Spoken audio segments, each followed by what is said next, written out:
Austin. What's up, y'all? How you doing?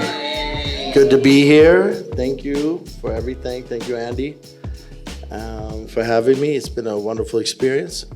And yeah, Kat, take it away. Hit me with the questions. Thank you, everybody, for being here today. Today should be a great conversation with these amazing folks. My name is Alan Kett. I am here to just host these wonderful people. But first, I want to say thanks to SohoHouse for having us. Great hosts. I want to say thanks to Scull for being a sponsor of the work that we're doing. And of course, I'm here for the Art of Hip Hop and the Museum of Graffiti. I am the co-founder of both of those great places in Miami. And we've been doing some interesting things lately with Doze Green and Andi Scull. And so we're here to discuss those things and talk a little bit about history. And so we're hip hop heads and graffiti heads as well. And muralists and artists and all these different things that have sort of come out of growing up in through hip hop culture. And so the idea behind the talk today is to present Doze Green as someone, a member of our community that's been a contributor going back to the late 1970s when he got his start as a graffiti artist. And how he ended up transitioning into the world of public art and contemporary art. Yeah. And because he's such an OG, right? To me, he's a big deal.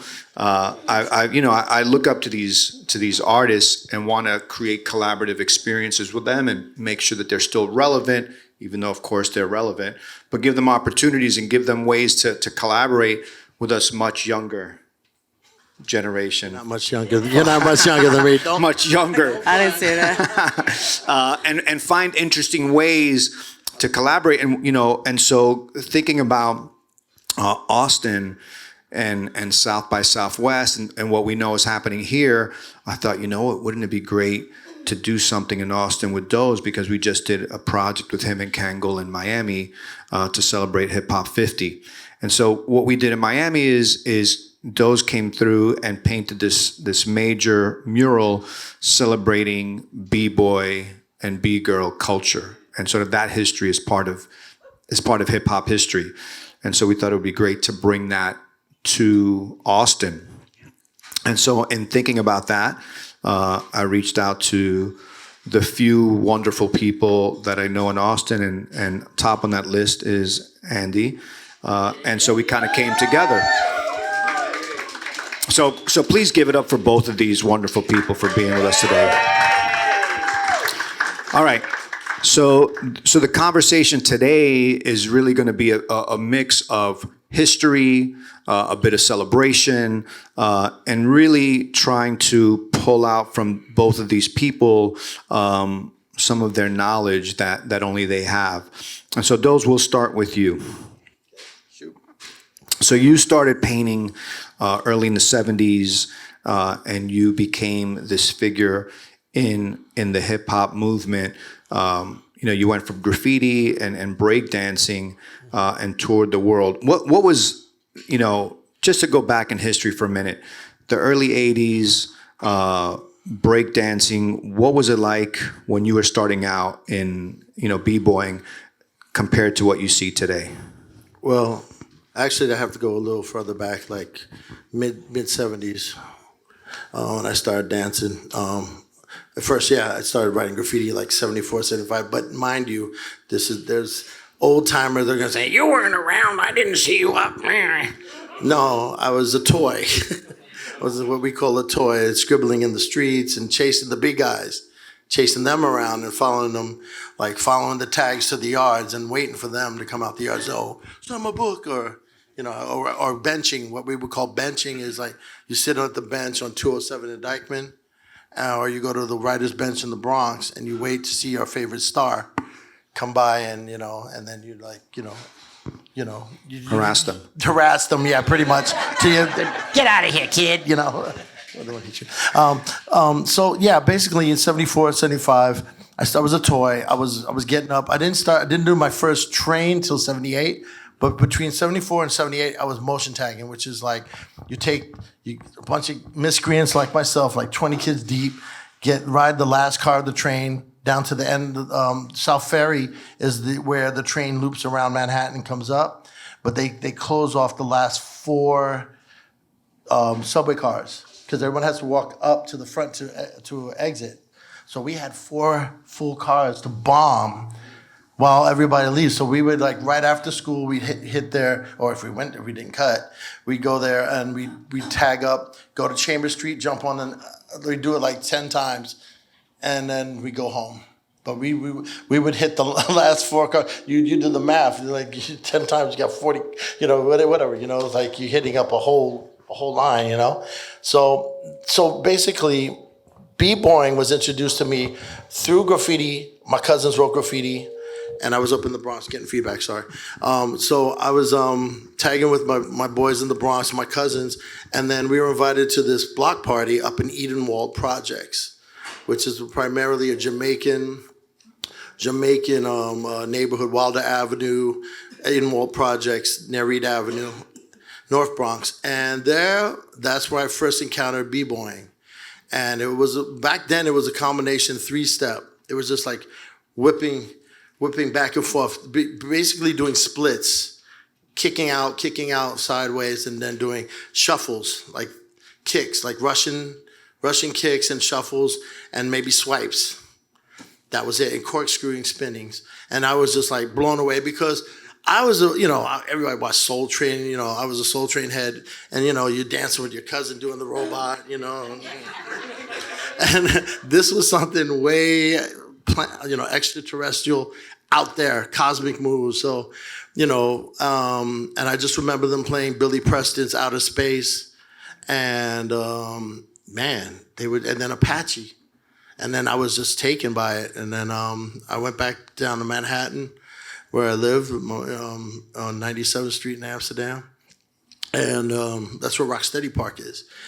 And then a new kid, I met this kid that summer jumping over burnt out Volkswagens. These kids had their Schwinns, and they were jumping over this Volkswagen that was burnt out. And so I was like, I'm gonna do this shit. I'm gonna get down. So it was like a macho kind of like I could jump higher thing. And then I met this crazy kid who just did it with finesse, stood up and twisted he did like a BMX move. And I'm like, ooh, I wanna know that guy. So we became friends, and that was Ken Swift. So he was like 10 or 11 when I met him. And then we became really tight. So I said, yo, I want to show you something. We were trying to out-cool each other. And he was like, yeah, I know graffiti. I know this, that. I said, well, I know something you don't know. And I took him back to my house, and I did a shuffle on my rug. And he's like, yo, what's that? I'm like, yo, check this out. It's from the Bronx. It's imported from the Bronx. It was like some exotic stuff. So we were like, okay, cool. So, and I just had to show him maybe twice. He burnt me. Yeah, he was a natural. That kid just went to it, and I'm like, wow, you added something different. That's even better. And so we started going to parties, and we started, we're going like, back then they had like, for peewees like us, you had the Catholic school parties, and it's, it was usually at a girls' Catholic school, and it'd be in the basement with the nuns, and back up. You have to dance like, no. But then they turned and were like, doing the freak, grinding, getting, secret grinds on. And then so they would play like in the neighborhood, like we had neighborhood DJs. And so like they would play the corny top stuff, whatever, the disco. But then there would be a part of the party where they're like, put on bongo rock, but they're like, oh, everybody's eyes get big, and everybody runs to the middle, and they know it's going down. It's just like all the kids are throwing themselves, and so me and Kenny were B-Boy 1, B-Boy 2. That's how I started. Blue sweatshirts, disco slacks, high heel, 3-inch heels. So we were splitting in heels and breaking in heels. Yeah, it was crazy. It was dangerous, and getting kicked by one of those. So we were a team. And then so other cats that were doing it, that were older than us, from the Rock City crew, and they just tore us up. They tore us up. So then we were like, man, we need to get a crew together, man. We're the Pee-wees. These kids are like 13 to 16, and we're like 11 to 13. You know, they were a little younger, but we decided to get a crew called, and we got about 5 guys. We call ourselves the Young City Boys, and that's how we started our crew, and the Mad Mugsies, hence the Mugsies over here. So these are the Mugsies. The Mugsies were like we were the little, I'm gonna say criminals, but we were little bad boys, you know. We used to rack up stuff, spray paint and stuff, you know. But that's how it began as a clique, and then it moved into we'll go forward from there. So these images on our left and right here are illustrations by Doze. And you see that these are all different people, and these are based on the Young City Boys that you're talking about, and Rocksteady crew later. Yeah, yeah. So this project is also paying homage to people who are like, when you say pioneer of hip hop, you usually think of like Cold Crush Brothers, Fantastic Five, Treacherous 3, these groups, Cool Herc, Bam, Flash, et cetera, but the people that made it happen, the people who were like the crews, the families, because, you know, we had Rocksteady Family, we had Zulu Nation, chapters. I was Zulu King Chapter 3. We had different chapters. A lot of people made hip-hop, were the people that were in the circles, were in the crowds, who created the trends, the fashion, everything. It wasn't, you know, granted, like, you know, the movers and shakers were the guys up on the stage, but the real grit and grime of it were the kids in the street painting their clothes and making the fashion and being out there, you know. So it was, that's why I'm paying homage to like, to Rashawn, rest in peace, Ken Swift, Spanky, you know, there's a number of them, Frosty Freeze, Outlaw. All these guys are people that are real people. And, you know, like, you know, and you know, you don't, especially with Hip Hop's 50, I was a little perturbed, a little pissed off by the fact that when they said 50 years of hip hop, it focuses on MCing and not even DJing really, just MCing. I'm like, you know, what about the graph writers? What about, you know, even the aspect of poetry, or, I mean, this is so multifaceted now. And the B-boy gets no play. You know, no play at all. They use it for a video, you use you for whatever, but that's where I stepped up and I said, yo, Ket, can we give some B-boys some shine? And he's like, hell yeah, we need to do that. So that's how we did it.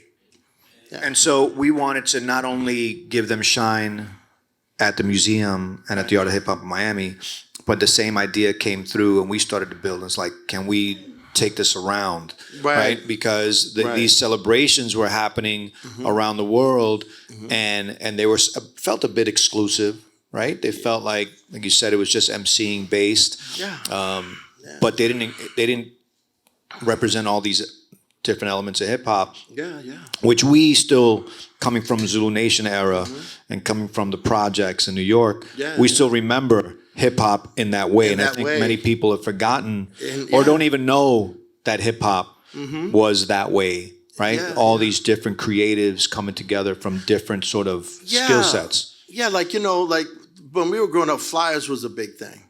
Like when you get a hip hop flyer, it was like you framed it. It was a work of art. Phase 2, rest in peace. True. He had it on lock. He did pretty much 90% of the flyers. Then there was a guy named Cisco Kid who was dope too. He was ill and an MC. A lot of Buddy Esquire. He did the Gentleman's like suave, chic, less chic looking flyers. You know, they looked kind of like they were drawn for what is that, Spiegel? You know, everybody's posing like. You know, the sewing kid things, everybody's posing like kind of voguey, but it was classy. But you were the subject of some of those drawings, if I remember correctly. Yeah. Right? You were that suave dude, right? That's another story maybe. That's another story. But no, he was. You know, he might not get into it now, but you know what? I think it's funny that you mentioned that the flyers were such a big thing. And so now you see, since we're celebrating 50 years of hip hop, all this old ephemera, this history is coming back out, right? We're celebrating it, right? We've pulled Doze out of the studio to talk to him. He normally stays behind the scenes. We've wanted to bring some of these behind the scenes pioneers and important figures out and have these conversations to not only celebrate them, but also to learn and record the history, because a lot of this, he hasn't published a book, even though we just recently finished a book and your interviews in it. But a lot of these folks haven't had their history, their stories recorded yet, and many of them have passed away. And so I felt that it's very important to bring them out, to record his history, to share like we're doing here in community, so that we can keep these stories and these histories alive and documented. And so you mentioned the Flyers, Phase 2, and those artists who Phase 2 was also a b-boy. Yes, he was also a dancer. Yep. So I think one of the incredible things about hip hop culture, when we go back in time to its inception, is that you have a group of teenagers or young kids that were incredibly creative and experimental and open to learning everything. Yeah. Right? Just creatively open against all odds, right? Yeah. Against, in a city that was bankrupt, that had no resources, that were not cool with us, parents who didn't understand it, but these kids invented this culture and did it together and really excelled, right? So when you think of Doze or Phase 2, Lava 1 and 2, Riff 170, the twins, these people came out of tough circumstances and created imagery, style, fashion, music, dance that went global. I mean, it went around the world, and you saw that because I think you were part of the first tours, the first rap / hip hop tours. I was that in went the Europe one tour. I missed that one, unfortunately, but that was the first one that went to Europe. I was in the second tour. We did. What year was that? 84, was it? 82. 82. And that was, we did a promotional for Panasonic when things went digital. The first digital handy cam, like a cam like this big. And it was a digital handy cam. We went to London and I met up with Andi and we painted a theater that they shipped into London. And it was a huge trade show. So they needed dancers. So they hired us to come in. We danced. We did 3 shows a day. Panasonic was the sponsor, and Virgin Records came in and said, "You blokes won't do a record?" We're like, "Why not? Sure." So like we did. We came back, and our manager was from London, and she was the assistant to Malcolm McLaren. Is this Ruza? Ruza Blue, Cool Lady Blue, and she was a part of the punk scene there, and she was like one of the Sex Pistol, not groupies, but assistants. Like she was down with the Sex Pistols and World's End with Vivienne Westwood. So that whole London clique came to New York, and then we started doing things like showcasing in like Soho and art school, like the kitchen, the common ground, these spaces, art spaces and stuff like that. So that's how word got around, and that's where Uptown met Downtown, and that's where Blondie did the Wi-Fi Freddy, whatever, Rapture, and it just started snowballing from that point. But what I want to talk about too is about being a b-boy. B-boying represent, like, since we didn't have adequate funding in our schoolings and everything after Ford told us to drop dead and everything else, we took it upon ourselves to create a cohesive community after what we had was a bloodbath war, gang war in the Bronx. We had serious wars going on. And that movie, The Warriors, is actually real account based upon something that actually did happen. There was the death of Black Benji, who was a peacemaker, right? So after that, everyone kind of said, all right, guys, we got to cool it. We're going to just destroy a generation. So that's kind of like what hip hop came out of. Everybody was like, we need to chill. And since we didn't have any access, and this is what happened really, is after the blackout of 77, everybody was a DJ, if you know what I mean. So it's interesting that you pull up that point. So Yeah. two important points that you're making that I think get lost in the conversation of Hip Hop 50. One is Yeah. that hip hop was a peaceful response Yeah. To the violence. to violence in New York City of gang warfare, and that's really coming from Zulu Nation, right? So that's Zulu Nation sort Zulu, of Ghetto Brothers. Ghetto Brothers as well.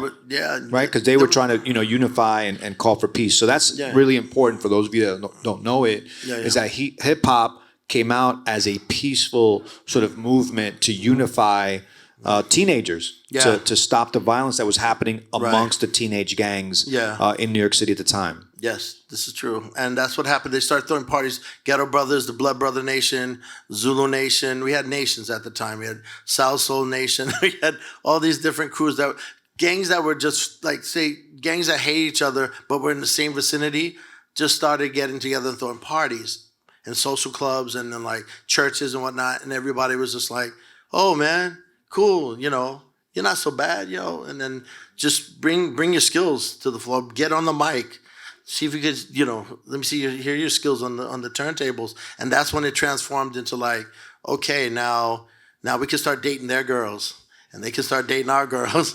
And Everybody became more open. Another important point that you made was the effect of the blackout in 1977. Yeah, I would elaborate on that. on the city. And so, for those of you that don't know, New York City experienced a citywide blackout in 1977. All power went out, the entire city.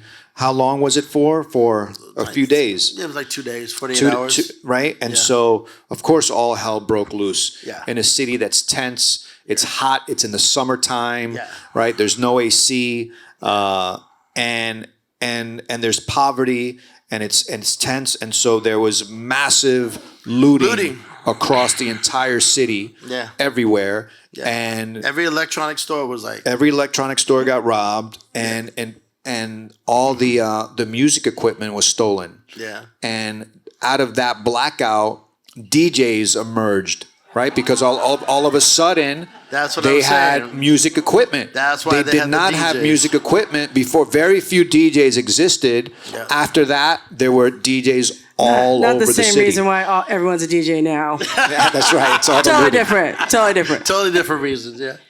Yeah, that's what happened one day. Oh, everybody had dope vines too, But yeah, that's how it started. And that's what being a B-boy is basically, was a school for all of us to like hone in on our strengths. Like, and if it was graffiti, yeah, sure. A lot of it was destructive, but a lot of it was like, in its evolution, was beautification of the... I challenge that destructive language. I mean... because it really wasn't destructive. I had to make this argument in court, right? Yeah. And so my I'm my with you on twist that, on it. but I'm being the devil's advocate. No. I think you still think the way that we used to think, where we say we went and destroyed the trains last night, but we really meant that we beautified the trains, but our language was loaded because we wanted to be tough, right? We didn't destroy anything. We put paint on the surface and made it look nice. Actually, we were painting flowers and cartoons and stuff like but that. I'm saying in its initial, like, I was there in '72. Listen, even the tags are beautiful. Look at your tag. No, I love tags too. So Doze's tag is on the center of the banner at the top between the kangaroo and the text. You see this elaborate sort of scribble. Yeah. Right? And that's his tag. But I don't see it as a destructive thing, even if it was on my house. Let me elaborate on that. Please when I tell say me. Destructive, I'm not talking about that, like us getting up on headliners and panels. I'm talking about like, and I've like wore pants like this on the subway, and I've had ink, like somebody poured the ink in the seat, yo. That's what I'm talking about. Okay. When you used to mop up the ink. All right. That's what I'm talking All right. about. I mean, and I'm then not the trying- Jerry curl juice. Listen, it's not that I want to. it's not that I want to challenge you, but it's just sort of that notion, because it's know. almost saying No. like what we are doing is bad, and I like to flip that narrative I'm a bit. not gonna poo-poo what I do, man. I love what I do. So let me move the conversation in a different Yeah. direction. So you're here in Austin today. Yes. Right. You created this mural based on these Muggsy characters. Yes.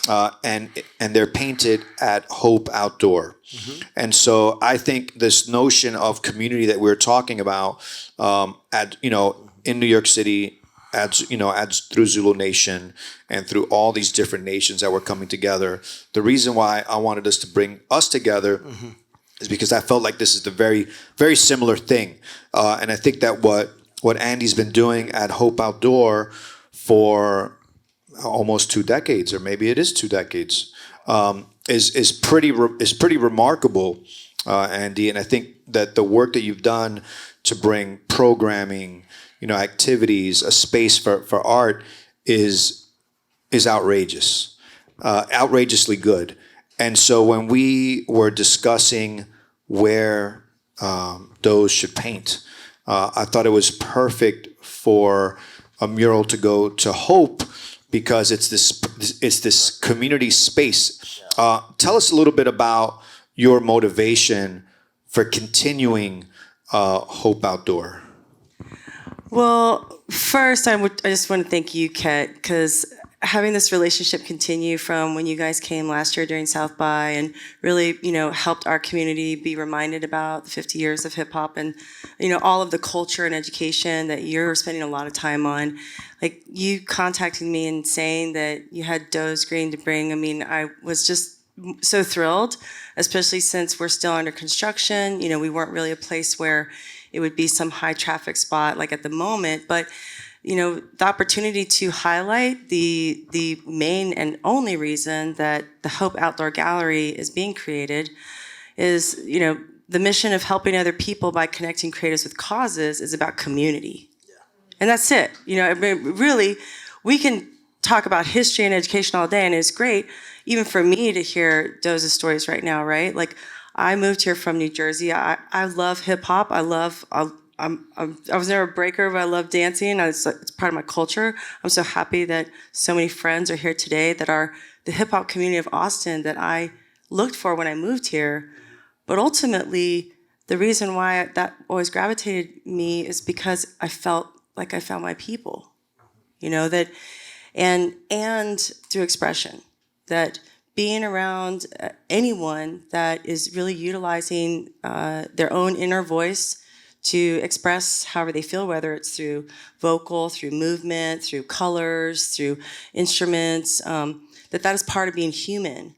And that is the best space where we create community, when we all feel like we're heard, or we're seen, or we're communicating. And so really the magic that came to be Hope Outdoor Gallery was an experiment, and potentially also at a time of need, when coming out of 2008, what the hell? It did happen that was right when the Story of Hope started, when Shepard and I had met and created the Helping Other People Everywhere campaign. And so the opportunity we had to kind of see the word hope and what it was doing, and then another campaign contacted him, and they were trying to get this guy to run for president, and they ended up running with the word hope because we're like, it's really working.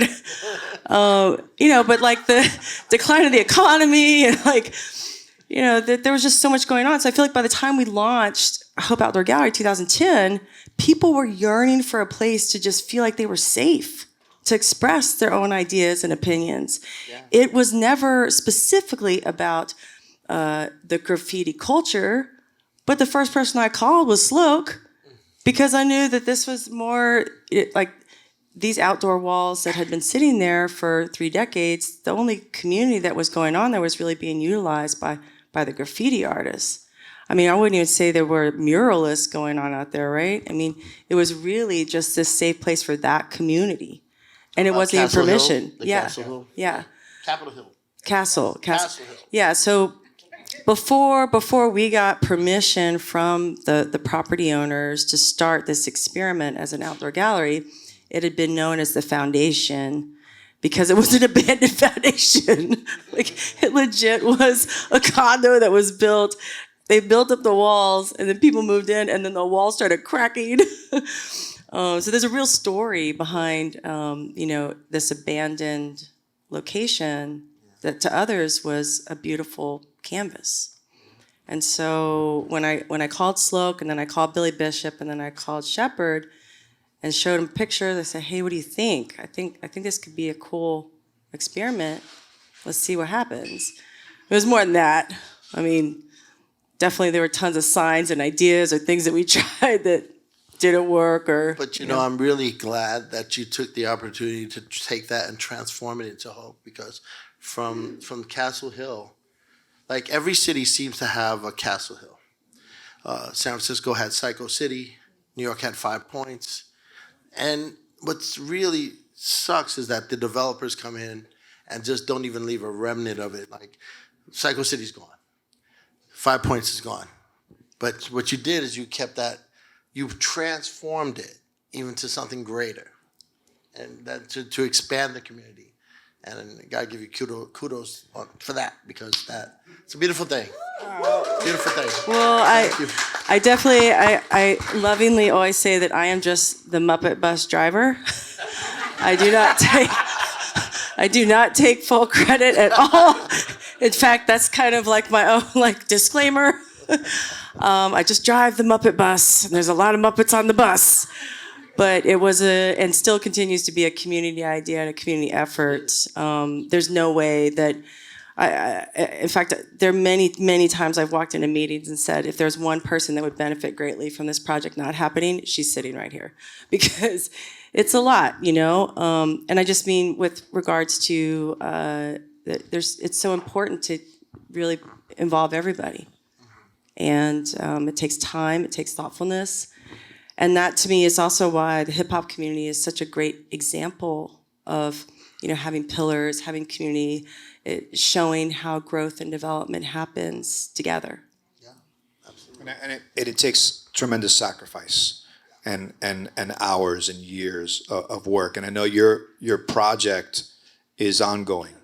It's happening. And so having Doze come in and contribute now, I think, is really special. And the fact that we're able to find other community partners, right? We found Kangol and Chris as a partner that believed in sort of the power of public art and the power of community spaces, the importance of sharing our history and sharing art with others. And I think that's important to understand that it is a community. It's many of us coming together.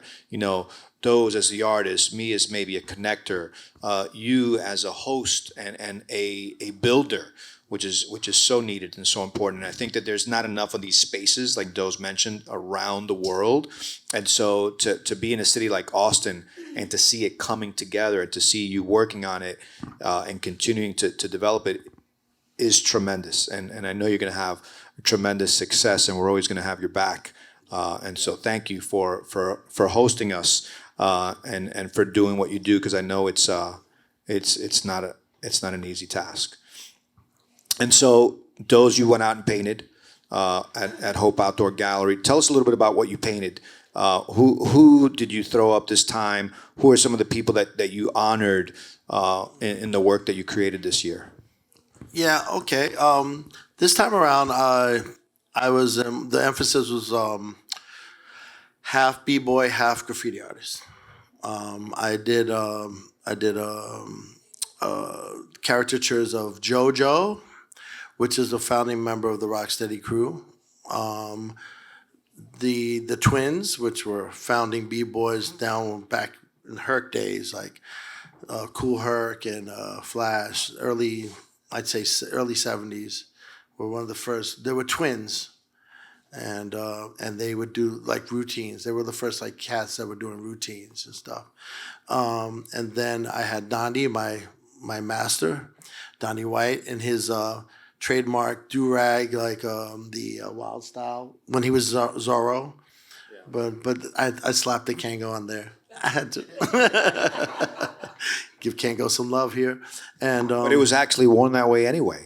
You didn't make it up. I mean, Yeah. we wore do-rags, Yeah. and then we did put and lids we did on. put the lid on, yeah. You know? Yeah, yeah. So, and the last one was Bomb 5, who's kind of like my generation, B-boy slash graffiti artist, who's been around Zulu Nation for a long time, and I had to give him props. He's like still out there doing hats and doing his thing. So, you know, like I said, it's just giving people shine that wouldn't necessarily get it.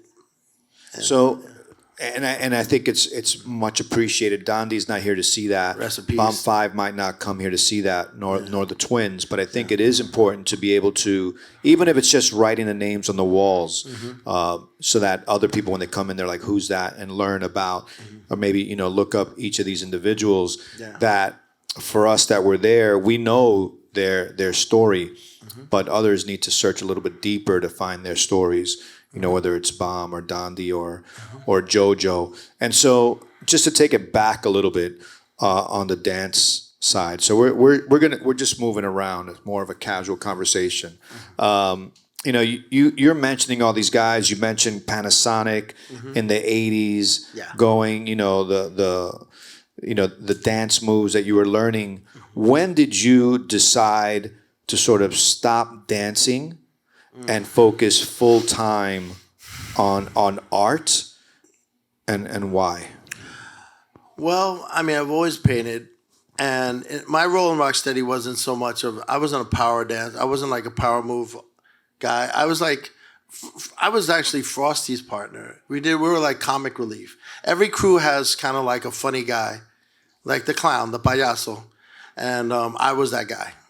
So I would get the other crews aggravated and pissed off. I clown them, and then I'd run back into the circle, and I'm like, like show my butt, and then they'd be like, I hate that guy. Who is that guy?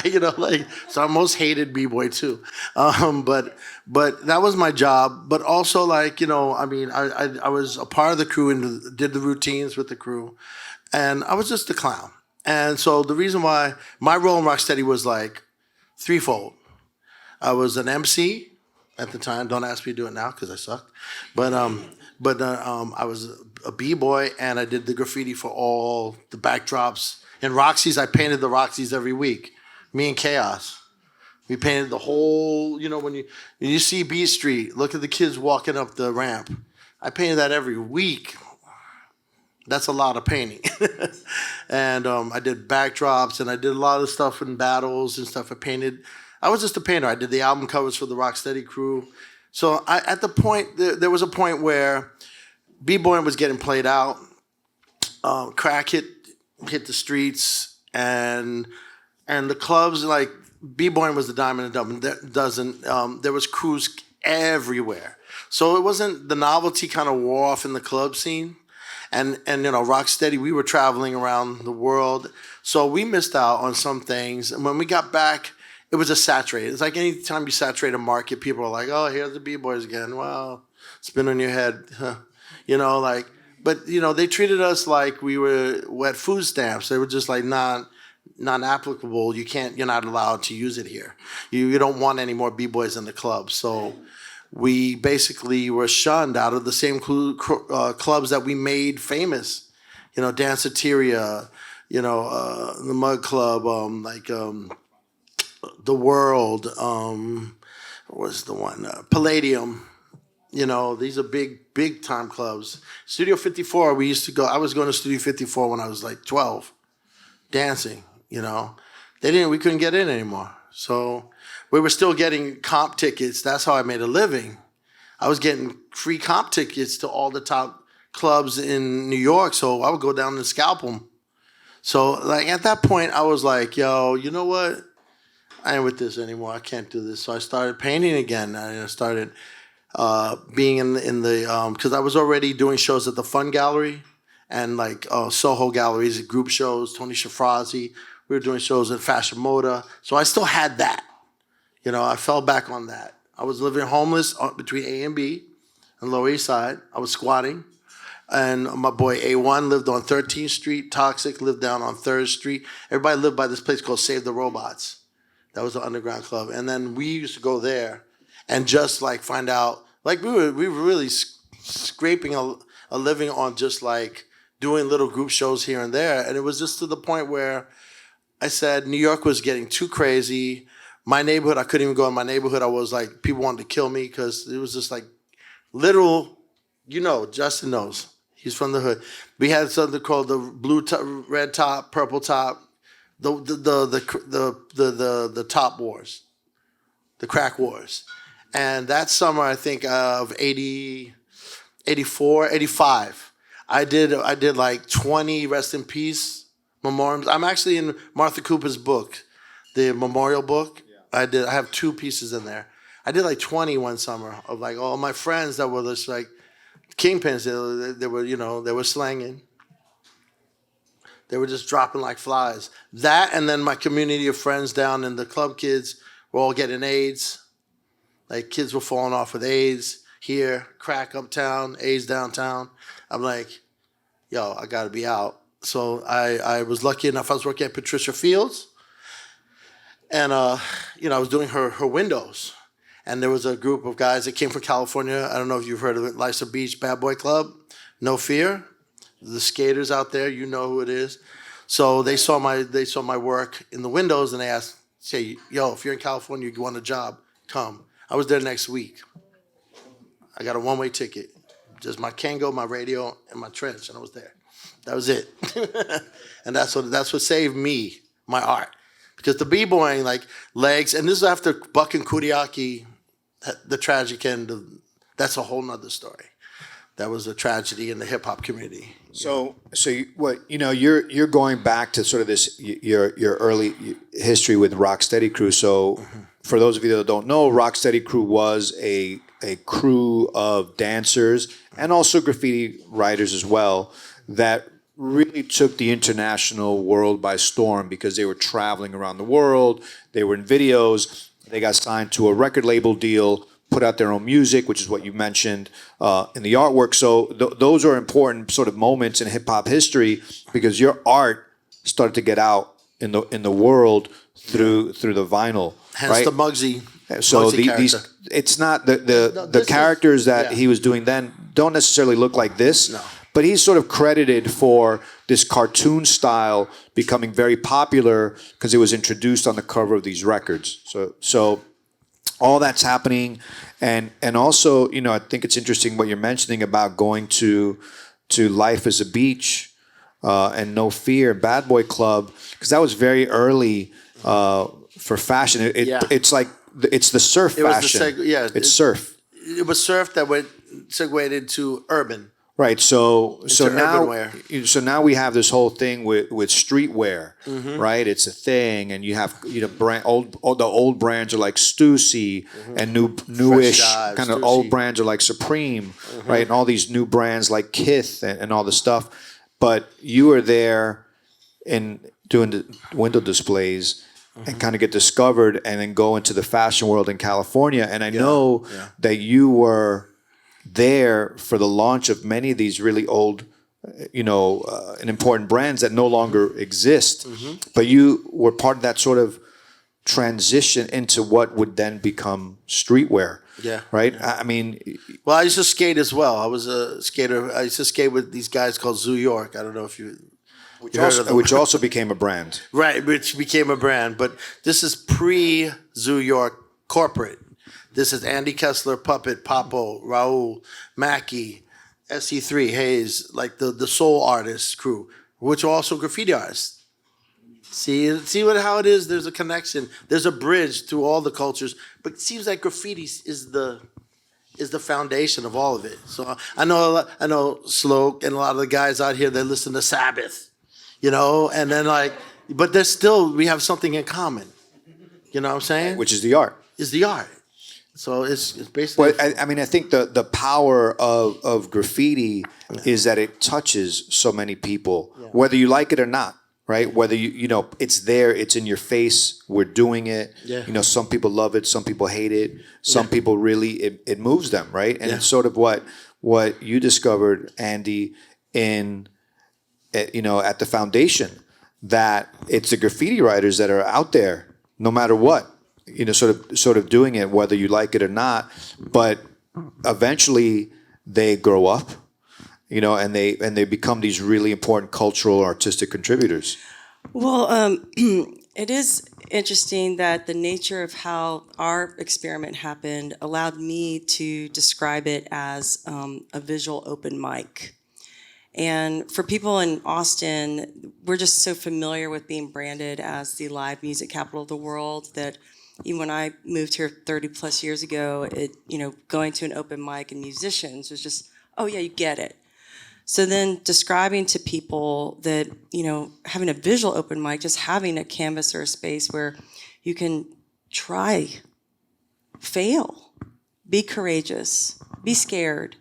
That the purpose too of being a creative or artist and even a mandala is that it doesn't have to last forever. That people then got that when you go to open mic, the musician doesn't want you to record that. It's not, and neither does the artist in this moment. It is their moment to try or express or feel or do. And that to me is really the core of graffiti, to be seen, to be heard, to say I was here, to leave your mark. And there's so many different ways that we all do that as human beings. But yes, there's something that so naturally just started to happen from what we were studying or observing at the park. With, one story I love sharing is we kind of clean things up. There's a lot of poison ivy and stuff, and so I'm big into recycling and eco stuff, and so we put barrels out for garbage. I kept going out, and I'm pregnant, so I'm like waddling around, and I see like the barrels just keep being turned over. It's like keep coming out. I'm like, what the hell is going on? And finally, I went up to Jesse, because we had this whole crew of like homeless guys who like that was their spot, So I was like, Jesse, what is the deal here? And he's like, oh, yo, Andi, we've been selling the spray paint. And I was like, what? He's like, yeah, some of these, they just throw it away and there's still paint in there, So they were turning them over and they made a whole side business. And legit, just people just coming and the opportunity to tag, just to feel like that. And then here's like the homeless dudes, they're making $10 a pop. Just like, there's like 2 tags left of this kid, Yeah. Oh yeah, I was like, man, Jess, did you get a haircut? He's like, yeah, we're starting a business over here. Anyway, so yes, you're totally right. I mean, it's one, I feel, of many different art forms, but in terms of public art, where anyone could participate. I mean, I love what you're mentioning about entrepreneurism and what you're mentioning about entrepreneurism. Because what I believe and what I see is, I mean, and maybe this is just a lot of the hip hop way, or even like a bit of the DIY sort of punk ethos is do it, like do it yourself, make it happen, figure it out, and in your personal story, you kind of see you navigating these different worlds, from touring to dancing to designing album covers to design of windows, to then getting into fashion, and then again sort of being charting your own destiny as an independent artist, and then getting a studio practice and toiling in the studio, I would say, and sort of charting your path, and now you've been for the past 20 years doing shows all over the world, and every time I speak to you, you're like in Austria and Paris and in some part of the world, displaying your work. I mean, could you believe that is your life when you look back at your roots? Yeah. So did you expect that? Well, it's funny because I had big, stupid, dumb dreams when I was a kid, and I kind of knew that I wanted to be an artist early on. I didn't know if I was going to be successful, but I just knew I had to paint. It's one of those things. And then one of the biggest influences to me was Antonio Lopez, rest in peace. And I modeled for him. That's what we were mentioning before when I said you were doing the suave sort of poses. It was if you look up Antonio Lopez, very important fashion designer in New York who's passed away, but he used to was it for Halston? for Halston, for Saks, Fifth Avenue, for all he these used to do all ads and the stuff. fashion, beautiful fashion illustrations for all these fashion houses. I mean, his work's now in museums. Yeah. But Doze was one of his subjects. Yeah, One of his along with- muses. Yeah, and Muse. Definitely amused. I mean, listen, definitely. it's really you have muse-worthy hair. amusing. Yeah, no, Bill Blass also. He's Bill and Carlos. Carlos Mayer. He used a lot of graph writers to model for him. And I mean, he instilled in me that he's like, man, you got this. You can do. Because I asked him, he's like, I'm tired of b-boying. And I went to school of visual arts for like 2 weeks. I got accepted, and I'm like, yo, I hate this school, dude. And he was like, what do you want to do? I'm like, I want to paint. He goes, then paint. He goes, fuck this school, man. You know, if you want to be an artist, go work in it. He called up Arch Connolly and George Condo. I used to hang with those guys, and Basquiat. I mean, I used to hang with all of them. So I just go to the studios, hang out with Andi, and I'm like, Don't forget Warhol. Yeah, Warhol, yeah. But I used to be there like, Doze, go get us a bottle of Ono, which is like Old English, and some fun packs.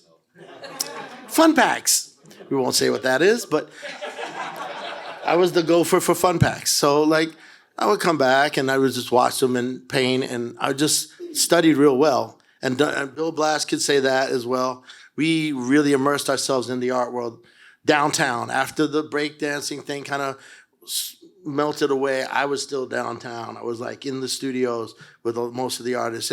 And on any given day, you wake up, you wake up at 12, you paint for a little bit, you go down to 8th Street, St. Mark's Place, and you run into like, you say Lenny, Futura, like, oh, I'm gonna meet Freddie at the Round the Clock Cafe. Donnie's gonna meet up. We all meet and have lunch. What are you gonna do? I don't know. Let's go to the George Condo studio. We go there and hang out, paint, just talk. Hang out for the afternoon. Where are you going? Oh, we're gonna go to Clementi's house for dinner. He's making raspberry chicken. Like there's just stupid things like, but that was your day. And then we're gonna go to Bonds International, then we're gonna go to the Palladium, Danceteria. That was the life. Then after like 4 a.m, you come home, you paint, fall on your face, do it over again. Every day for years. But that's what it took. It took that kind of dedication of having no money, just being dedicated to the art. And being around all those artists now, like I see how they've developed, like all of them had influence with graph at some point. Even George Condo and a lot of these artists that are now blue chip guys, we all used to hang out.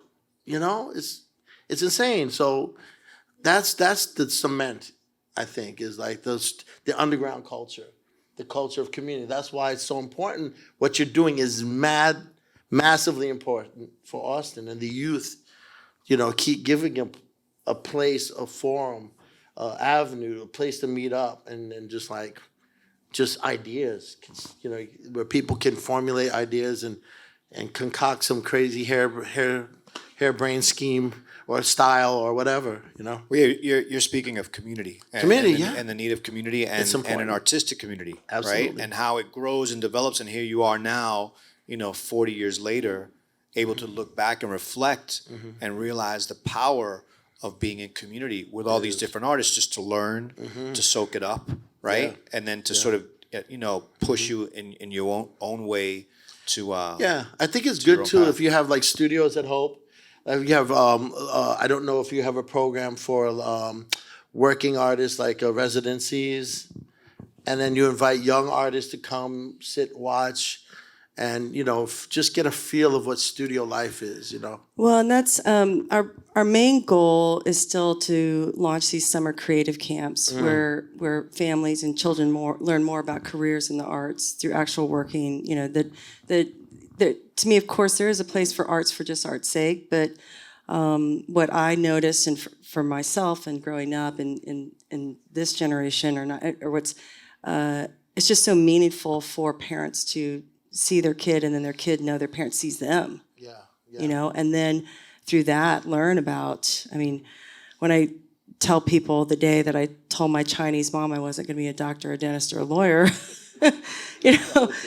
that's still, but at the time, still, if I could have, I don't know, been a professional athlete or just these other things, or just like that would be okay. But the idea of me being an art director was like cardiac arrest. Like, you, don't you want to marry that Italian boy you've been, like, so for real, So yes, the excitement of having the property where we can have studio spaces, have collaboration and exchanges with Museum of Graffiti, and friends in Brooklyn and friends in LA, like create that bridge and train for these talents and this information and this education to go. But it starts to get real exciting when we talk about community, because even you and I talking about freight farming, and the importance of the learning of what is your soul food. That art is part of your need and importance of expression. But we live in a time right now. Not that it was different. It really isn't the 70s or any other time, right? But just making sure that we are really taking care of community. It's important. But yes, it's a great creative space for us. I'd like to open it up to the audience if there's any questions. Yes. Yes. Okay, number one, I love what you're doing. I think it's fantastic. Keep doing it. It's perfect. Number two, for Doze. Hi. Doze. Thank you. I wanted to ask you how you feel about, it's rare to chat with someone like you because you were there from the beginning and you've seen the culture and the art evolve over time. And when you started, it was fresh and it was new and it was blood, sweat, and tears. And then it became mainstream with the streetwear and with the graffiti and hip hop culture and breakdancing. And now that we've evolved into the digital age, and like we said, anybody can be let's face it, it's now we have AI. Yep. And it seems like, especially with the most recent generation, it just comes, right? We don't have to, not we, because I'm old, but we don't have to work as hard. It's just, and I'm wondering, do you feel that the evolution is healthy, or do you feel that it's starting to splinter and disconnect? I'm curious about your thoughts from an artistic perspective. Not necessarily so. I think it's a tool. I think it's a tool that can be used to accentuate something ultimately creative. I mean, still, concepts are still yours. And what you give the AI, you feed it, you're still coming up with the concepts. Now, as far as like technique and being on the Renaissance tip, like being a diehard painter and being something tangible, I will always paint. But I also want to dabble in AI because I have stories to tell. And I think I could do that to help the youth understand and visualize. Like, now I don't have to do a storyboard and draw everything out, everything. I can describe a story and get it made in the way I wanted to express it to a T, with the music, with the, it's become like, I don't know, like you can use it for educational and instructional as a tool for that. I think to like, say if I want to tell the story of phase 2, I could do it with AI and show reels of like the story. Like, unfortunately our kids have short attention spans. So they have to be on reels. Like you have to summarize things. Maybe like 60 seconds. But I think it could be a tool. I hear what you're saying. Yeah, I have mixed emotions about it. I mean, I do still believe in painting and tangibility and touching things and sculpture. Like I love sculpture. And I asked because I work in the apparel industry. Oh, and okay. So licensed apparel mostly, but we have to follow trends and boy, that whole streetwear trend. I mean, when you're It comes in waves though too. Yes, it is It cyclic. gets diluted, it goes underground, I it gets tell you diluted. though, I mean, in the end, I'm a set of pants. I'm a designer, but when I have to repeat SpongeBob SquarePants repeatedly on sweatpants, and I have to sell it for. It's hard sometimes to not feel that even with hip hop culture, hip hop music. When we first started out, it was poetic. It was a message. You have rhythm and meaning, and then you have trap, and everything has seemingly leaving. well, that's a whole other can of worms. I'm sorry, Yeah. but it's changing. No, it's fracturing. You're right. I It mean, seems like it's come less from Yeah. from community Right. and finding your voice and more towards excess. And so, again, I'm just curious, but that's why I love what you're doing. because Yeah. I think what she's doing is so spot Absolutely. on. It's absolutely. like Joseph Campbell and the power to like find your bliss. you know, Exactly. and she's tapping into that. And I think hip hop, you're right. There's been a fracture in hip hop, and people have to basically decide where they want to go, consciously, and evolutionary, like for the evolution of the craft and for the community, or the other way where we talk about materialism and excess and negativity, negative stuff in the community. So we all make free choices, and I think in the community you're on the right path, definitely. You know, I can't speak on trap. I don't listen to it. I don't. Forget the trap, Yeah. it's just an example of Yeah, it. Let's face it, I mean, it's Yeah. gone so many, I mean, Yeah. hip hop was beginning and it just. Yeah.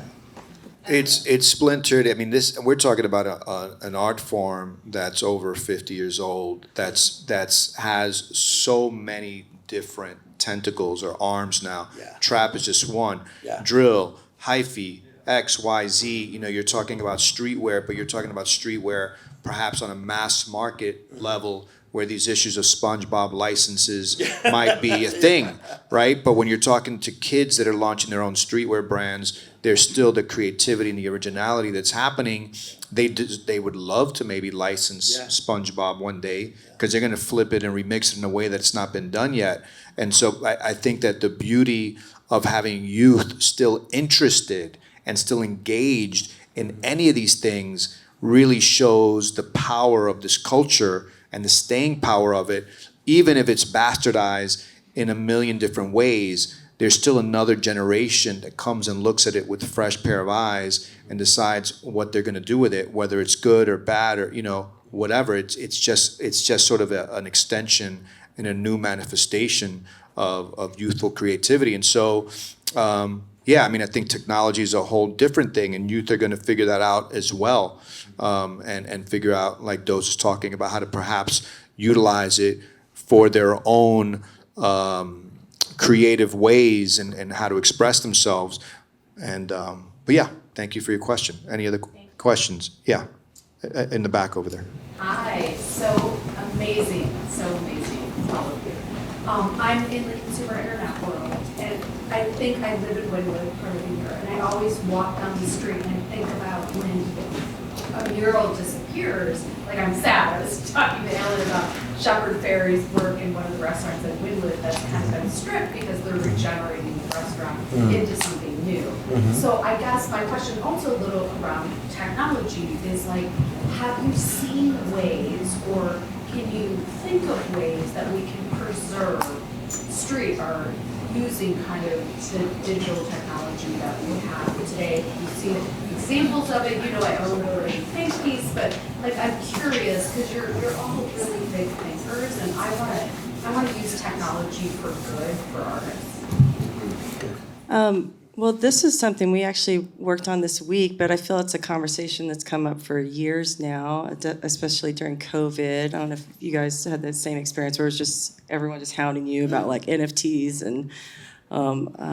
But I can say that for Hope Outdoor Gallery at the park, you know, after a while, chunks of the wall just started coming off because 20,000 gallons of paint had been going onto the walls, and we knew that because Austin Resource Recovery told us that we'd sent so many artists and teachers there. They're like, you know, you're the #1 recycle project in the history of the city. We're like, what?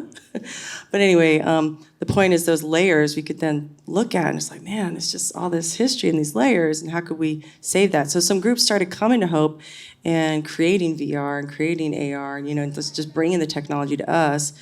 So we are excited to have in the new location different. In fact, Jeff is sitting right here. This is the incredible artist who we've been working with, who just recently, as of yesterday or 2 days ago, we minted a wall. And Lace and Found is here too, who also put that together with us, Jay and Ricky. So these are some ways that we are working to just create, and I brought up with Doze for this piece too, that, and where we can create more of a program where that's what artists can look forward to doing at the park with us and preserving it for Web3. There are some other ideas that we've talked about, that could be, reusable canvases or then preserved in certain ways, whether it's for historic sake or just for the artists. Yeah, and we love all of that. It's a fascinating space to talk about the importance of keeping or not. That's earlier when I was bringing up the visual open mic piece. I mean, it's an issue that's coming up always, right? Preservation in the arts and preservation. It's always there. And so we have institutions that are working on that, museums that are working on that, libraries that are working on that. Tech sometimes makes it better. Sometimes it just makes it costlier and more challenging. Recording and preserving the recording and digitizing and transcribe, all these things that happen with tech. I think for us at the Museum of Graffiti, it's a very big concern for us, and it's a concern for us because we're also hearing all the artists that are talking about their entire life body of work and what are they going to do with it. The images, the drawings, the sketches, like where does it go? Where's the repository? How do you save it?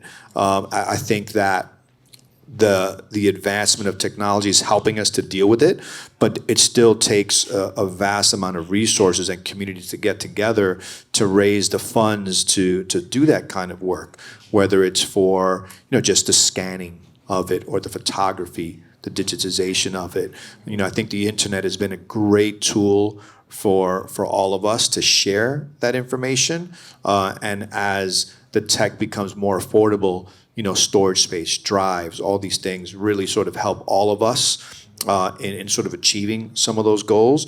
But I think it's a daunting sort of task to do that. But there's many people involved around the world sort of dealing with that. It's a particular problem. Most of the people that I know that are dealing with that are like in archives at libraries that deal with art.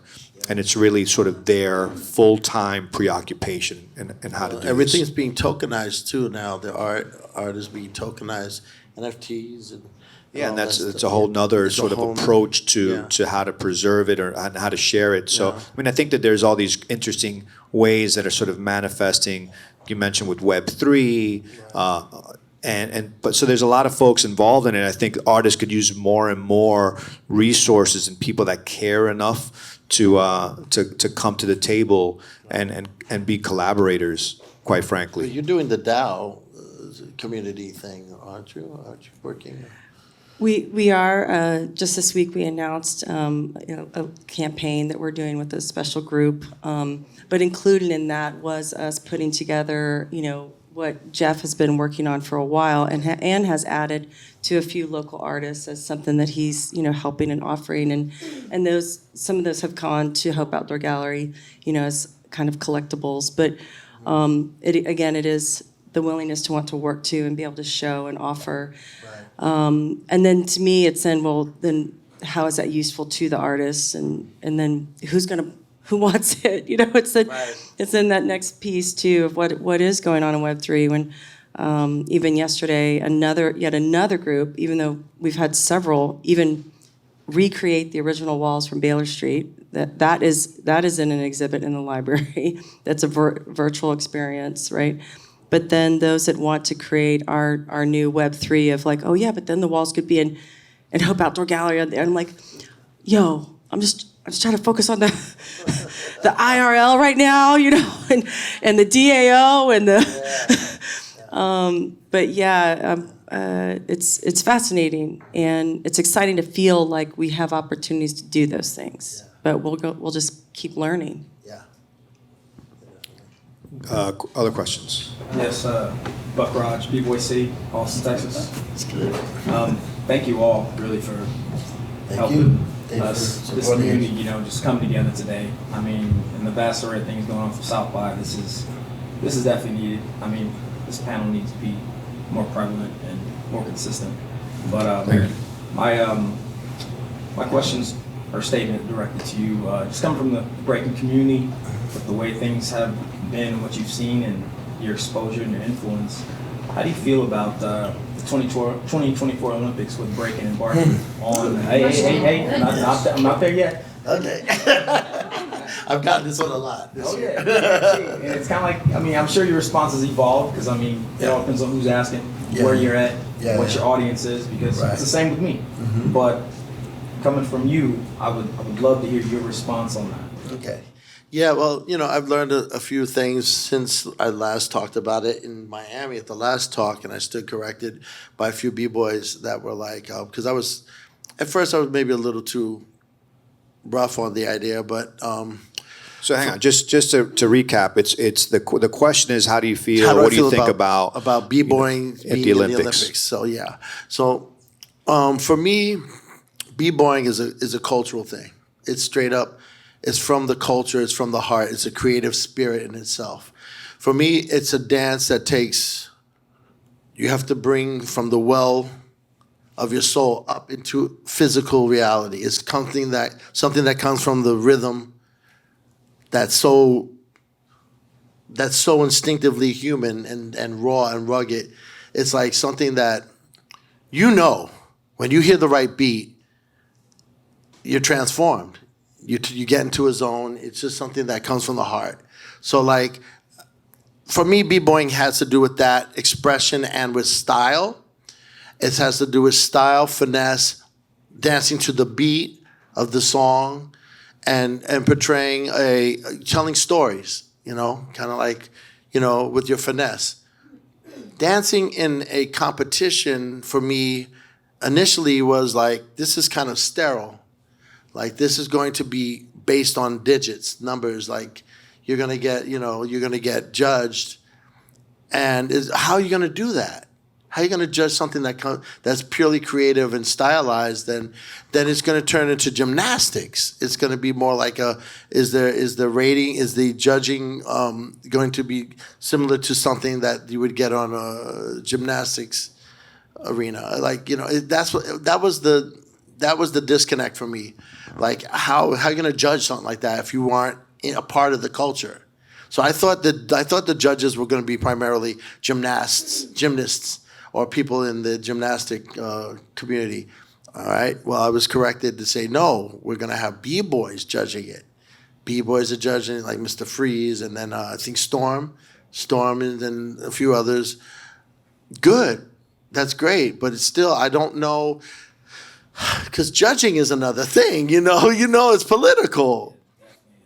When you go to the Red Bull, or you used to have the Battle of the Year or stuff like, it got a little political some years. Like there were like some people liking this crew a little more and having affiliation with that. So how do you be fair and judge righteously? Like in a way that's like, based on style. Is there a style category? I don't know. But I don't know. It's like it's a good question, man. But I don't really categorize it as musicality. You can't say style. Yeah. There. Musicality. Say musicality, Yeah. which encompasses many other things. Right. So I mean, I'm warming up to it. Let's say. But initially, I'm not. I'm a diehard b-boy, and I like to keep it in the street, keep it where in the community where it belongs. For me, that's for me. That's like asking James Brown to like go to Lawrence Welk, show or something. Like, I don't know. It just seems corny a little bit. I don't know. That's just me though. I mean, I'd love to comment just a little, just as a lover, appreciator, and supporter of breaking. Like, I have noticed that watching competitions, it's challenging for the audience because, just like you're saying, for me, even though I just love dancing. But when I could feel that someone left it all on the floor, they really just put it in there, and then the judging happens, and you're like, what? Like, there's just something interesting from the audience perspective. Judges get it wrong sometimes. Yeah, because that's what I'm saying exactly. Like I left feeling so inspired by that one dancer, but apparently the techniques and things of something else that happened just now. Yeah. And I'm just left like, oh, I just wish that person won. Yeah. I mean, back in the days, the b-boy would go down, like if you have a battle, you know who won because the crowd participation. It's like in a rap battle or any other battle, everybody's like, give it up for this crew, yeah, and the other one be like, you know who won, and that's it. So that's why I like to keep it. But Any other questions in the audience? Yes, in the back. Hello, my name is Jenny. I'm an event producer here in Austin, and know many of these creatives here. And as we're kind of celebrating 50 years of hip hop and all the aspects of it, the music, the culture, the fashion, the art, there is always a risk of it being taken over by corporations. it's been taken over. I mean, yes. It has been. Well, what is the solutions moving forward of how we reclaim it as a community, as producers and creatives? What is the advice for, we know the issue, how do we move forward from here? I love that question. And so the question is, how do we overcome, I guess, the corporate takeover of hip hop? And so I think for me, I'll jump right into it. I think we have to continue to realize that we have to own it ourselves and position ourselves to own it, meaning not necessarily be satisfied with just getting the job, even if it's within the quote unquote hip hop industry, but go out and be independent and start something new, whether it's in fashion or music or distribution or museums or art galleries or being an artist. Like, there is the possibility of independence. Doesn't pay as well, right? And so I think that we have to get our heads out of the clouds of the riches and be grounded in what the benefit of being independent really means. And it's a tough road. I mean, you heard Doze talking about living in squats to be a painter. I mean, it's what it took. Probably not being able to have hot water or safety, in order to pursue his dream. He's still independent. For me, I didn't see museums doing the right thing, so I decided to open up my own museum. And do that. And so I think that people just have to have imagination and courage and be willing to sacrifice. But that's what my recommendation would be is to do it yourself. You yourself or other people come up to me and be like, well, why didn't you do the museum in New York? Or why didn't you do the museum in Philadelphia? I was like, why don't you do the museum in Philadelphia? I'll give you the roadmap. You make your museum. I decided to do it over here. Why are you hating on me? Do you. I'll help you. But the more that we take responsibility for hip hop culture, the more that it'll be what we want it to be. Right? The more that we push it to somebody else and give the responsibility away, then we're just consumers. I talk about hip hop as, consumer culture or as DIY culture. Where do you want to be? You could buy it or you could live it. And so that's kind of how I see it. I want to add to that. We're talking about independence. That's the key. I think that's pretty much key. Like, one of the first guys I saw that went independent was this guy, Justin Boer, right here. And he actually took it upon himself to do a series of beautiful paintings and market them himself. Didn't ask any clothing line to do anything for him and stuff. Because I know I worked for the clothing company, and it was always a handout. It was like, I do a logo, I'll get $150. And I would really work hard on like these logos. And then a lot of us artists make these companies multi-million-dollar companies, turn them into, I'm not going to say the names because I don't want to insult anybody, but you know what I'm saying. So like, examples to me were like him. I decided to be independent, but also like Futura, Hayes, all these guys had clothing lines and they were artists. And basically they just learned how to brand themselves. Because it is a game of branding. You're known by your icon. Futura's got his demon guys. Hayes has got his stars and his bubbles and stuff like his clouds. Every artist has their kind of thing. Mine is my Mugsies. And that's how we kind of take it back, take control of how we promote ourselves. And we just have to do it, like you said. Thank you for the question. Well, and then with both of you like kind of pointing to me, and when we first started sitting down and watching you both start talking, I felt back to last year when we did a panel, and I get the opportunity to say, yeah, I'm one of the people that creates the places, where the community happens. But the way that I've also always described the purpose of that drove me to start the Helping Other People Everywhere campaign, the HOPE campaign, was to bring together my creative community. And that, to me, hip hop is a reflection and version of creativity of human, throughout time, that we always have these versions of ourselves. And so whatever this next phase is going to be that we're creating, that hip hop is about to be, but really it's the core essence of what is it? It's community. So just as a joke, I just remembering this too, when we were building and just getting things going, the park spells the word hope from the sky, but we just hadn't gotten the shipping containers in yet. So it was like, well, we got to hop. All we need is a hip. So people start bringing some hip stuff in. Let's go. That's what creativity is. Whatever we want it to be. Ahmed. I just want to add to the question was not for me. I'm from Mexico, but it's super interesting what you are asking because I think it comes in waves, as you said, and it's so important that in Mexico, for example, we don't have that many access to corporations and culture, and especially to international culture, right? So we have our own interpretation of hip hop culture with all the sides of it, the b-boys, the music, the graffiti, the basketball, and then when we don't have access to that, we need corporations and money from sponsors. And when we do that, everybody's hating it. No, you sell out, that's not the real culture. And we're like, yeah, but this is the culture we have now. Yeah. Just use it, and instead of hating it, do you? Yeah. What's the next step? And then what we do in our own efforts is we keep on pushing culture through communities.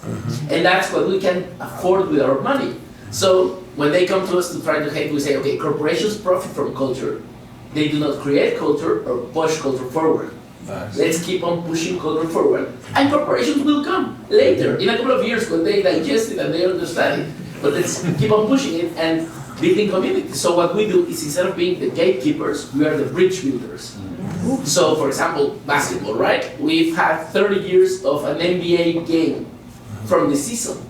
An NBA game in Mexico happening. We're huge. Because of Jordan, we're a huge audience, right? And we started repurposing and building and revamping basketball courts. And 15 years after, corporations come and say, hey, I want to sponsor revamping new basketball courts. And we're like, okay, let's do it now. So what we do is we use our money and we pay everybody first, of course, the artists, and we give the credit and everything, and we also use some money of that to keep on doing the other courts. They will not do it. Yeah. And we bring graffiti artists from international, like Nichos, I was just talking with Al yesterday. And we bring Nichos, and we keep him there with money from a sponsor, and we keep him there for a month. And then in a month, we do some other like 30 arts around the community with Mexican artists, especially female artists, so we can connect because it's a macho community, in Mexico. So we have to have people there and women and everything, and then everybody gets to know only the sponsor one. But we need something that will reach out in different years, different audiences, and that's how we're pushing the culture, right? Yeah. Sorry. That's right. Exactly on point. That's on point. Any last questions in the audience? Yeah, I have a question. So, have you heard about the term spatial computing? Say that one more time. Spatial computing. Do we have any special computing? Have you heard about the term spatial computing? Yeah, spatial computing. So basically, spatial computing, right, is like augmented reality, and I kind of wanted to hear your take on that. So I'm working on a few projects, right, with artists. For what they did, right, they kind of build this virtual space of all of the artwork.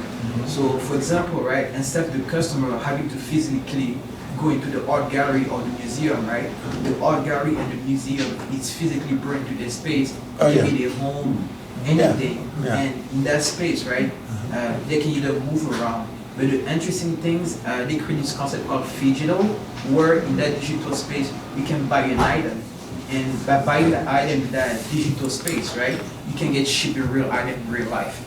So this concept, they took it with like museum, nice apparel, mostly all the branding, that's what's gonna go now. Like when you take a brand like Supreme, Off-White, Louis Vuitton, basically all LVMH, the next wave, right, is to be able to have like, all those brands come into your living room, basically.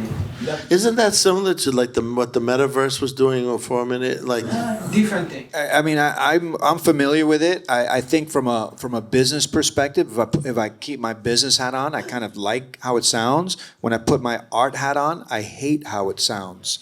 Right? I think that when you go to see a painting in person, you can't get the feeling of that painting in the metaverse, in spatial, in VR, in AR, on your phone, on nowhere until you go experience it in person. And so I think that we're losing the humanity, right? We're losing something when we go so tech. I think what we're gaining is the opportunity to touch more people. We're gaining the opportunity to transact and do business much easier. And so as creatives, we gain that piece of it. But I think as humans that we lose some of the real world experience when you go so virtual. You know, I think it's going to be it's going to happen. What you're talking about is happening. It's going to continue to develop. It will be very normal and very standardized. But I do think that we lose a lot if you can't go and stand in front of a painting and see what a camera can and can't do. You lose some of it. What you can see with your eyes and process with your brain in person is very different from when you see it in the screen. Kat, I'd love to add to that. Yeah. Just with regards to even you sharing early stories of the clubs and stuff, and like the things that, like to me, the experience of going into an art gallery is also to be around the other people that have come. You know, that they're what ends up ultimately making fashion fashionable or is because of the culture and the community that then came around it.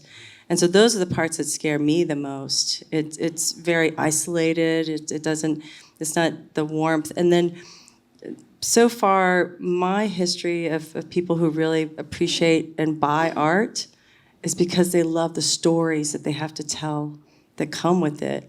Which is also a totally different part. There is the whole collector world, there is the whole like gallery world that is, just real estate. But in general, I feel like the most joy I see people have is like, oh my God, yeah, I got this piece. I was in Miami. I was down at Museum of Graffiti. I met, the storytelling that goes with being a part of. I heard where you're coming from. The way I want to express it is, it's not meant to like replace it. It's meant to be like a supplement. Because the way I see it, right, is let's say there's these kids, right, you cannot walk, you cannot go to the museum. You can physically take you into that space. It's not meant to be like, something that would like replace the entire thing. It's be like, for example, right, there's a fashion show happening in Paris, and I cannot be there, either because I cannot afford the ticket, I'm busy or anything, right? You can just wear your goggles and be that digital space, be front row. Yes. Have the experience. Sure. So more access. So yeah, it does allow for more access for so many more people, and I think that will be really the number one benefit that we're all going to derive from it. Because yes, we will all use it for those things. For me, the loss is maybe when you no longer want to go to these things. You only want to stay at home and live this sort of hermit experience, and you lose the human connection. Not because you can't have it, but because you no longer want it, because it's not as comfortable. You become an introvert. And I think that as humans, we're going to start to confront some of the issues that come up with the adoption of technology so quickly and so young. So, I think it's an incredible technology, and I think it does have the benefits that you're talking about, but I think it's going to be really challenging for us to raise new generations of kids that are starting there. And for them, the goggles are going to be the reality, and then outside is going to be the exception. So, but thank you for the question. Has anyone here seen Ready Player One? Just because the writer of Ready Player One is here in Austin, and it premiered here, and then the second one's come out, and it is exactly what you're saying. But it was during South by.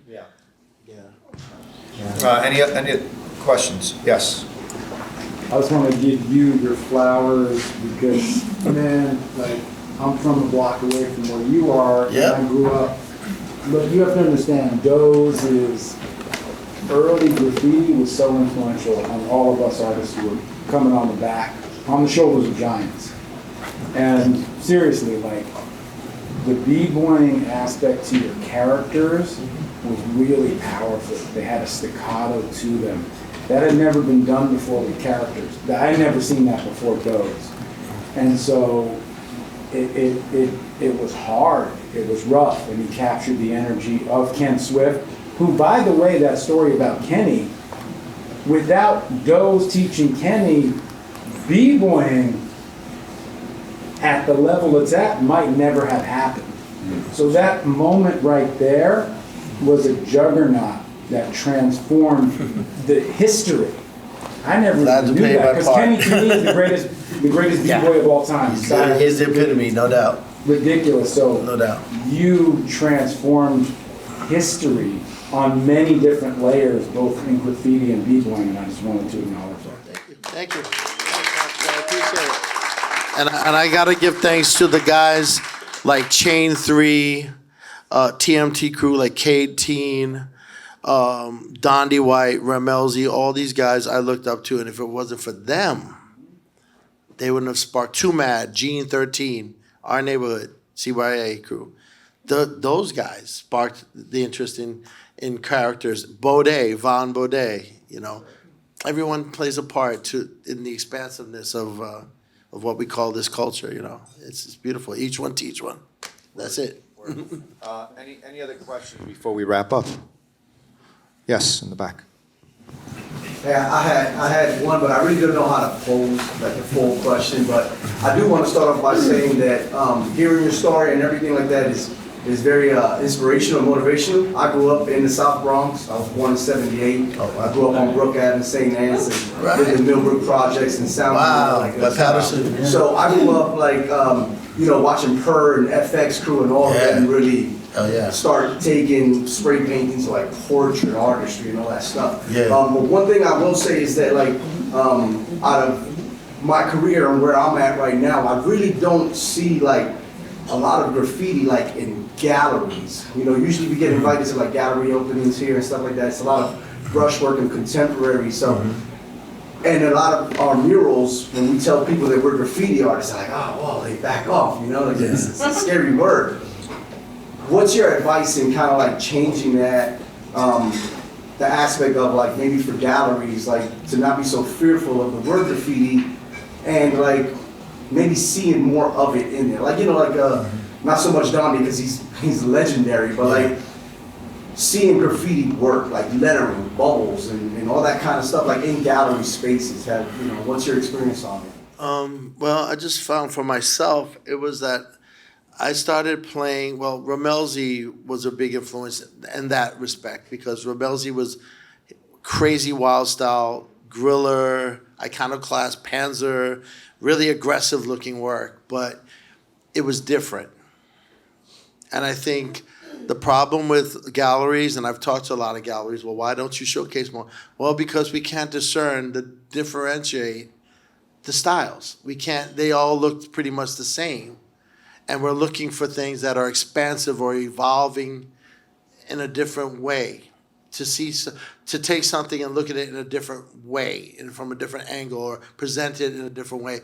That's how you kind of get your foot in the door into the galleries. I noticed that. Like, I'll bring up Futura again. He went abstract. He could burn, but he took it to a place where he's still using aerosol, but he just fashioned it and he just saw it from a different way and translated it in a different way. Stash did that too, and a lot of artists did that. I mean, it's just I think that people want to see an evolution now, because we've been like 30, 40 years of I mean, it has been amazing what like you guys do now. It's like I can't fuck with y'all. There's no way. It's just like I mean, I just do it differently. I do it if I do graph, I'm doing tradition, you know. But you know, the portraitures and all the you know, it's amazing. But I think there's so much of that muralist kind of graph versus like when people look at when they look at something like Twist, Barry McGee. There's something graph about it, definitely, but then there's something also postmodernist or something avant-garde about it. You know, like something that people like, you know, these characters, they're saying something. We don't know what they're saying. Like the people start asking the questions about the work. Not like my name is Bloom, and there's a really beautiful portrait of somebody, a girl, a fly girl. This has got like some kind of, it's got some meaning behind it that I think kind of entices people to be like, well, we want to question where is this going, and we're curious about this, and that's what I get back. That's the feedback I get from gallerists. And you know, by the way, galleries are kind of like the dinosaurs of what's happening now. A lot of artists are taking control of their situation. After COVID, there were no shows. And right now it's dry. It's high and dry for a lot of artists out here. So artists are taking, you know, they're taking the reins of their own careers and like I said, we were like branding themselves, marketing themselves, and getting it out there. Right, You know? selling directly. Selling directly, or you know, I mean, I'm not saying their galleries are no, you know, they're always going to be around, but yeah, it's just about the evolution of the style, I think, and that's what people like. That's what people are drawn to. Alan, I would actually love for you to comment on that a little bit. I loved going into Museum of Graffiti for the first time and immediately being schooled and educated on all of this, you know, specifics. But given your experience in the Wynwood Walls now, at the heart of where a lot of this, you know, art, you know, selling is going on, what's the experience you guys have had there? I mean, I've had a similar experience as Doze. I think that in some places the word graffiti is good, and in some places the word graffiti is bad. So when it's bad, don't use it. Number one recommendation right there. Don't use it if it's going to hurt you. Call it I'm a contemporary artist. Gluten-free. Right? Use the word that works. Right? So figure that out. Right? So that's number one. Number two is if what you're painting is not selling, then either keep painting it and be happy, or switch up your style if you want to make money. So that's an easy one, right? Like there's trends, there's things, whatever happens, and so you have to find sort of your moral or artistic center within an art market that's fickle as hell. And sell a lot of my artwork on my own. Like when you talk about ownership, I think I've hung stuff in galleries. Like I mean, out of the past 7 or 8 years, I probably hung stuff in galleries. Like I don't know, maybe 6 times total. So I do sell it all on my own, but I would just love to go to these shows where they have them in. You got to come down to Miami. I'm doing lots of shows in Miami. Come and see us. Some of them had a show a few years back, and it was just all graffiti artists, and I think it was Saturday, April 27th. Look at that. So look, there's one coming up real soon. And I mean, my personal experience. So I am the curator and the co-founder of the Museum of Graffiti. I only do quote unquote graffiti shows. That's all that I do. Outside of that, I have another art gallery where we only sell graffiti artists, but it doesn't all look like graffiti. Actually, very little of it looks like graffiti because these artists have all figured out that graffiti, traditional, on the street kind of canvases, don't really sell too much. And why would they? Because you have it outside everywhere. It all looks the same. Why do I want to buy a canvas that says David on it? Who the hell's David?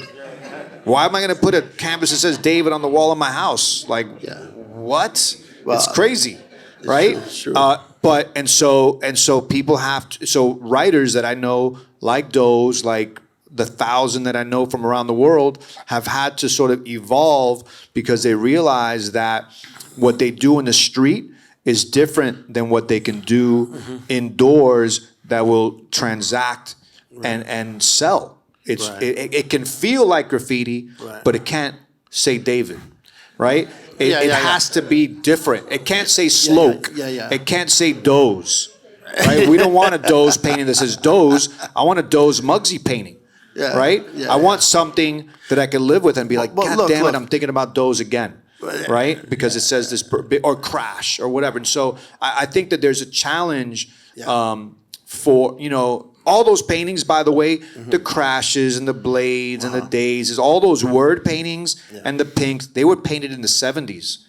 They were painted in the 80s. Those are great paintings. That was sort of the bridge between the streets and the trains and the gallery world. So those are great because now they're 40, 50 years old. So we might want those, but to see that happening again, it kind of gets played out.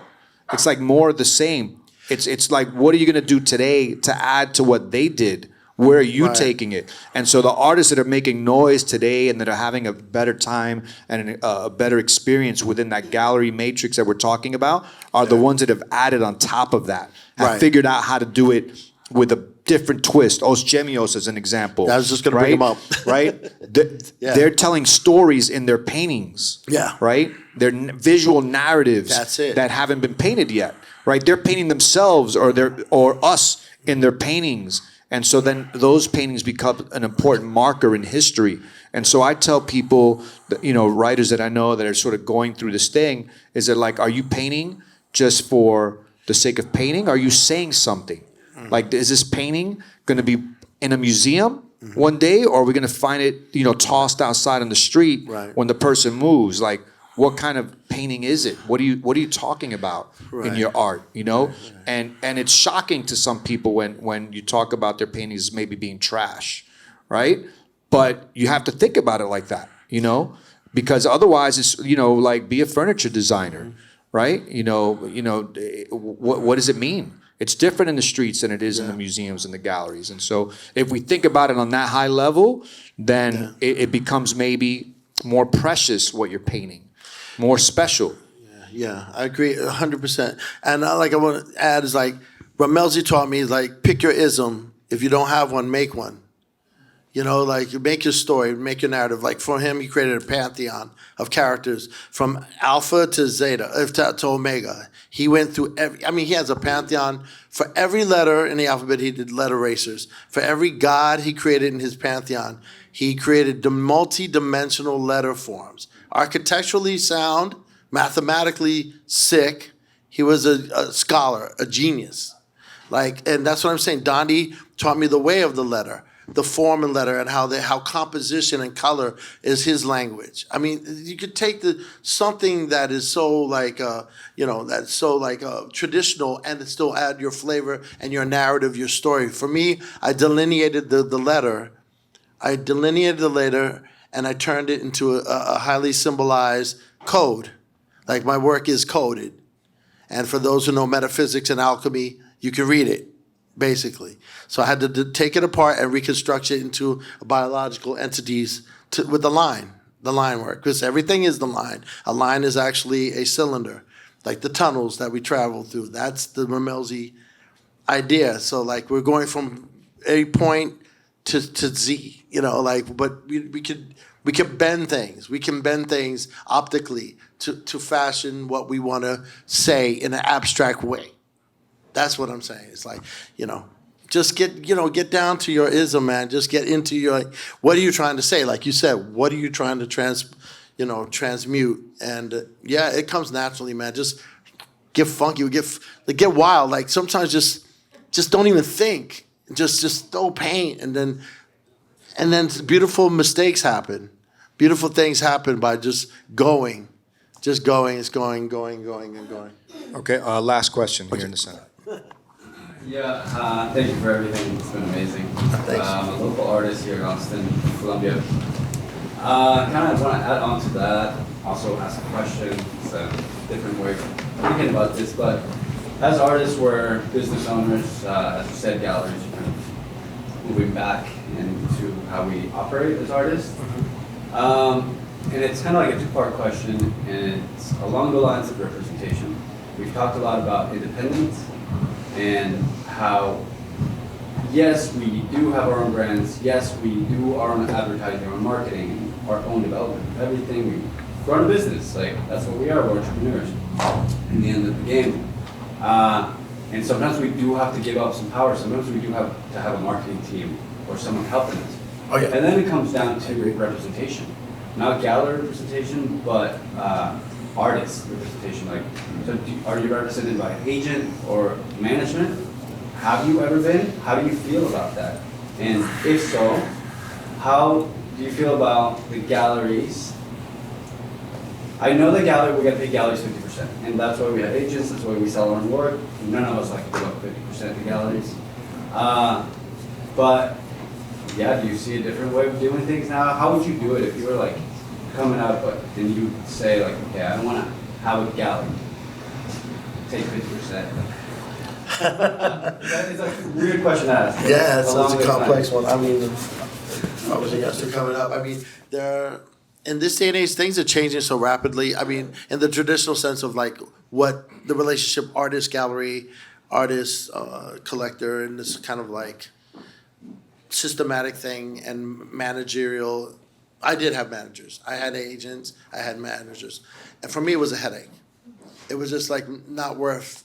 It was, you know, if you get a good manager, it's cool. Like somebody to take care of your being an artist is hard enough, but like the daily emails to the galleries and back and forth and getting, you know, like all your inventory in order and shipped out and stuff. It's great if you have somebody a studio manager to take care of all that. Yeah, I would say yes.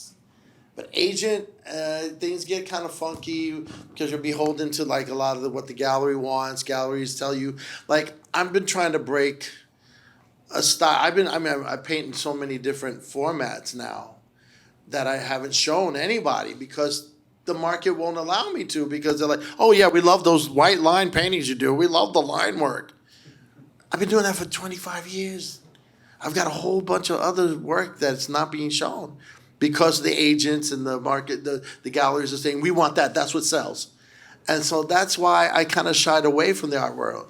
And I mean, I'm doing it more independently now, to be honest. I do work with galleries. I primarily show in Europe, where they think a little more differently about it than I would say New York in some cases. Like Italy and France, they have a different approach to.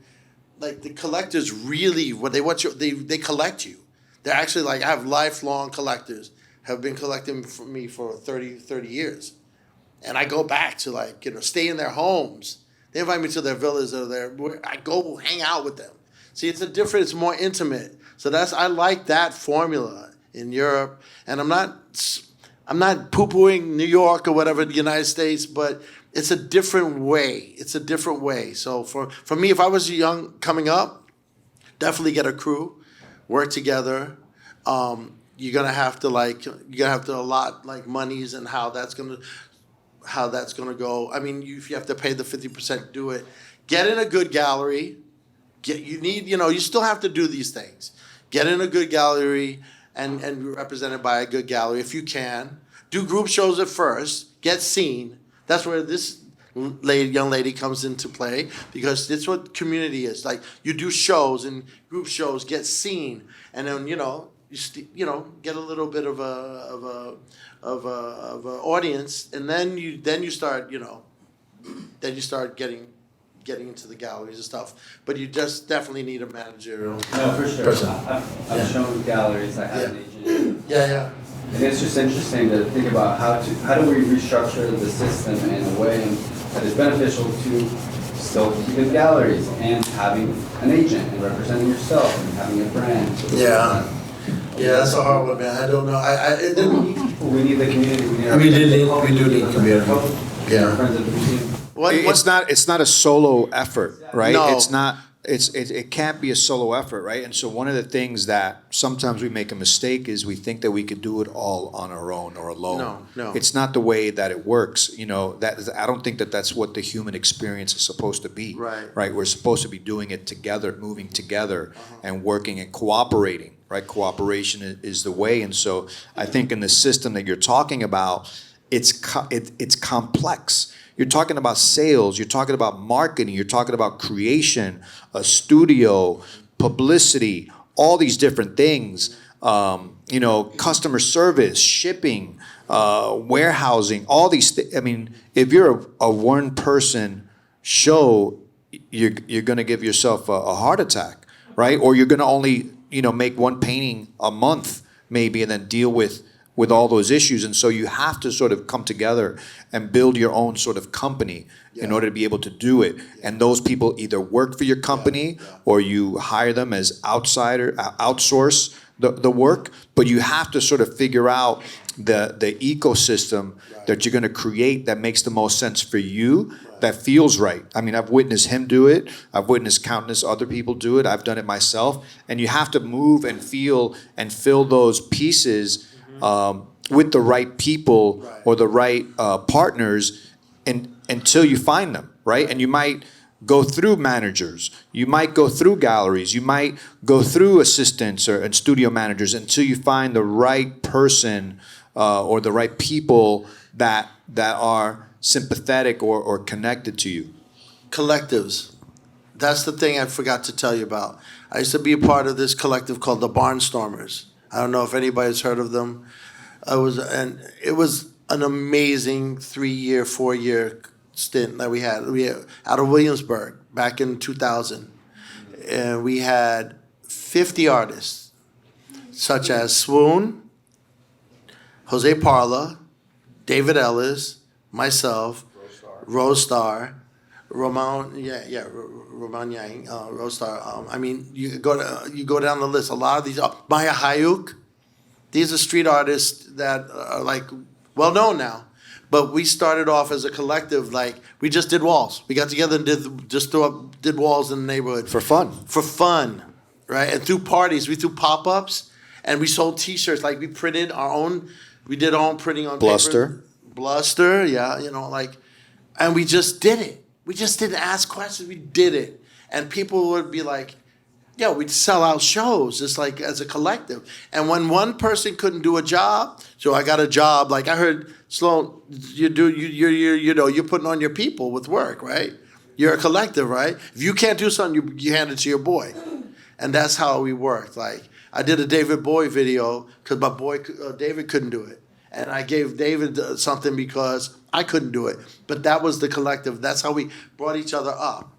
What was the problem and destroyed that was the art market and the galleries, because one guy got into a certain high blue chip gallery and the other people were resentful. And one got on the juxtaposed cover and the others weren't shining, and like it was so-and-so and the Barnstormers, So ego. Ego came into play, and that destroyed everything. Everybody just went disintegrated. In one summer, it was over. After like 4 years of just amazing success. So, but if you could get that, like he said, get a cohesive crew, you're good. If you have like a apprentice, get an apprentice, man. Teach them well, and then guard them with your life, because other people will steal them. They will. Other artists see how good they. So yeah, get a. Good words. Good, great advice. So everybody, thank you so much for being with us today.